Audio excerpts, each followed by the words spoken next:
Kwa wanangu vijana wa taifa hili la Tanzania, niseme kuwa nchi hii imejengwa kwenye misingi ya amani na utulivu wa kisiasa.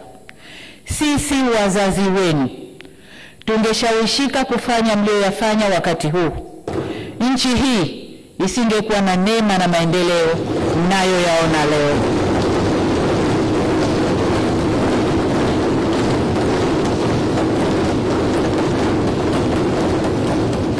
Mheshimiwa Spika, nataka nirudie hilo kwa wanangu vijana wa taifa la Tanzania.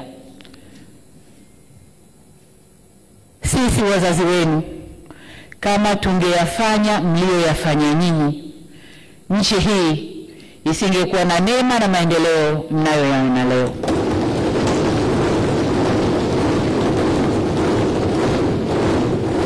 Hivyo niwasihi sana wanangu vijana wa Tanzania, nchi hii ni yenu.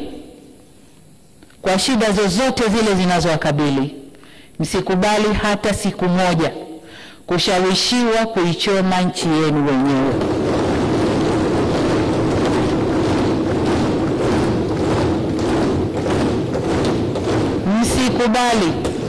Msikubali kukata tawi la mti ambao mmeukalia. Msikubali kabisa.